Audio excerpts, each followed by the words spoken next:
बहुत समय पहले किसी जंगल में एक बूढ़ा जादूगर रहता था। उस जादूगर के पास सफेद और काले रंग के दो जादुई चांद घर थे। जादूगर दोनों जादुई चांद घर का इस्तेमाल करके हमेशा गरीब लोगों की मदद किया करता था। फिर कुछ दिनों बाद अचानक जादूगर बहुत बुरी तरह बीमार पड़ जाता है। लगता है अब मैं जिंदा नहीं बचूंगा, मेरे मरने का समय आ गया है। देखो, मेरे मरने के बाद तुम दोनों इसी तरह गरीब और लाचार लोगों की मदद करते रहना। इतना कहकर जादूगर दम तोड़ देता है। जादूगर के मरने के बाद सफेद चांद को बहुत दुख होता है, लेकिन काला चांद खुशी से नाचने लगता है। देखो, हमारे मालिक का हुक्म याद रखना, हमें हमेशा गरीब लोगों की सहायता करनी है। ये बुढ़ा मर गया, इस बात की मुझे बहुत खुशी है। आज से मैं दूसरों को परेशान करूंगा, इसमें मुझे बहुत मजा आएगा। फिर अगले दिन दो गरीब औरतें उन दोनों से मदद मांगने आती है। कल रात तेज बारिश की वजह से मेरा घर टूट गया है, मुझ पर दया करके कुछ पैसे दे दो। हाँ, मुझे भी पैसे दे दो ताकि मैं अपना टूटा हुआ घर ठीक कर सकूं। देखो बहनों, मैं तो सिर्फ अनाज प्रकट करने की शक्ति रखता हूँ, लेकिन ये काला चांद घर जितने चाहे उतने पैसे प्रकट कर सकता है। हाँ, इसने बिल्कुल सही कहा। मैं ढेर सारे पैसे प्रकट कर सकता हूँ, लेकिन मेरी एक शर्त है, तुम दोनों को आपस में लड़ाई करनी होगी। जो औरत जीतेगी मैं उसे माला माल कर दूंगा।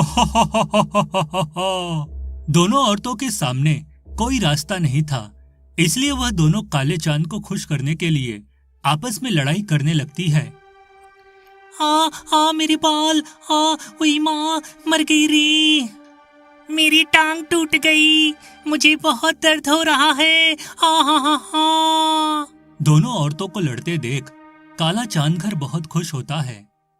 देखो, ये सब गलत बात है, तुम इन मासूम औरतों की मजबूरी का फायदा उठा रहे हो। मैं बहुत बुरा बन गया हूँ, बुरे काम करके मुझे बहुत खुशी मिलती है, इसलिए तू अपनी बकवास बंद कर और मुझे लड़ाई का मजा लेने दे। देखते ही देखते दोनों औरतें बुरी तरह घायल होकर जमीन पर गिर पड़ती है। अरे, तुम दोनों तो घायल होकर गिर पड़ी, मुझे बिल्कुल मजा नहीं आया, इसलिए मैं तुम दोनों को पैसे नहीं दूंगा। चलो भागो यहाँ से। काले चांद की धोखेबाजी से दोनों औरतों को बहुत दुख होता है और वह दोनों रोते हुए वहां से जाने लगती है। लेकिन तभी सफेद चांद घर उन दोनों औरतों को दो अनाज की बोरियां दे देता है। फिर वह दोनों औरतें सफेद चांद घर का शुक्रिया अदा कर वहां से चली जाती है। इस तरह कुछ दिन बीत जाते हैं। फिर एक दिन एक बूढ़ा आदमी अपनी जवान लड़की को लेकर वहां आता है। सुनो, एक दुर्घटना में मेरी बेटी का पैर बुरी तरह घायल हो गया है, मैं इसका ऑपरेशन करवाकर इसे ठीक करना चाहता हूँ, वरना इसकी शादी टूट जाएगी। दया करके मुझे पैसे दे दो। सुन बुड्ढे, अगर तुझे पैसे चाहिए तो तुझे मेरे सामने डांस करके दिखाना होगा, उसके बाद मैं तुझे पैसे दूंगा। मजबूर होकर बूढ़ा वहां डांस करने लगता है, लेकिन थोड़ी ही देर में थकान के मारे वह गिरकर बेहोश हो जाता है। पिताजी, उठिए पिताजी, आपको क्या हो गया? सुन लड़की, तेरे बाप को तो बिल्कुल डांस करना नहीं आता, इसलिए अब मैं तुझे पैसे नहीं दूंगा। चल अपने बाप को उठा और निकल जा यहाँ से। तुम बहुत बुरे हो, देख लेना, एक दिन तुम्हें तुम्हारे बुरे कर्मों की सजा जरूर मिलेगी। उसके बाद वह लड़की अपने पिता को उठाकर वहां से चली जाती है। इस तरह कुछ दिन बीत जाते हैं। फिर एक दिन जंगल के पास वाले गांव में बहुत तेज भूकंप आता है, जिस वजह से लोगों के घर टूटकर तहस नहस हो जाते हैं। वह सभी लोग मदद के लिए दोनों चांद घर के पास आते हैं। हमारी मदद करो, भूकंप की वजह से हमारा पूरा गांव बर्बाद हो गया है, हम पर दया करो। देखो, तुम सबको इस तरह रोते गिड़गिड़ाते देख मुझे बहुत मजा आ रहा है, इसलिए मैं तुम्हें पैसे नहीं दूंगा, बल्कि तुम लोगों की मजबूरी देखकर खूब हंसूंगा। ऐसा मत कहो, हम सब बहुत मुसीबत में हैं, ये देखो, हमारे छोटे छोटे बच्चे हैं, इन पर तो दया करो। बेकार की बातें करके मेरा दिमाग खराब मत करो, वरना अच्छा नहीं होगा। ये काला चांद बहुत बुरा है, ये कभी किसी की मदद नहीं करता। तुम सब बेकार में इससे बहस मत करो। देखो, मैं तुम्हें पैसे तो नहीं दे सकता, लेकिन हाँ, ढेर सारा अनाज दे सकता हूँ, जिसकी मदद से तुम सबकी भूख शांत हो जाएगी। उसके बाद सफेद चांद घर का दरवाजा खुल जाता है और सभी गांव वाले घर के अंदर जाकर ढेर सारी अनाज की बोरियां ले लेते हैं। उसके बाद सभी गांव वाले सफेद चांद को दुआ और काले चांद को बद्दुआ देकर वहां से चले जाते हैं।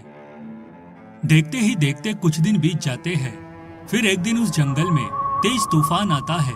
तूफान इतना खतरनाक था कि वह दोनों चांद अपनी जगह से लुढ़कते हुए पहाड़ की चोटी पर जा पहुंचते हैं। दोनों चांद पूरी ताकत लगाकर अपने आप को बचाने की कोशिश करने लगते हैं। तभी वहां से गुजर रहे कुछ गांव वालों की नजर उन पर पड़ती है। अरे वो देखो, दोनों चांद घर खाई की तरफ गिरने वाले हैं, हमें उन्हें बचाना होगा। सभी लोग उन दोनों को बचाने पहुंच जाते हैं। देखो, ये सफेद चांद घर बहुत अच्छा है, ये हमेशा दूसरों की मदद करता है, इसलिए हम सिर्फ इसे बचाएंगे। उसके बाद सभी लोग सफेद चांद घर पर रस्सी बांधकर उसे खींचते हुए पहाड़ी की चोटी से दूर ले जाते हैं। अरे तुम सबने उसे तो बचा लिया, अब मुझे भी बचाओ, वरना मैं खाई में गिर जाऊंगा। तू बहुत बुरा और दुष्ट चांद है, तूने हमेशा दूसरों की मजबूरी का फायदा उठाया है, इसलिए हम तुझे नहीं बचाने वाले। फिर सभी गांव वाले उस काले चांद को धक्का देकर खाई में गिरा देते हैं। हाय, मर गया रे, कोई बचाओ मुझे।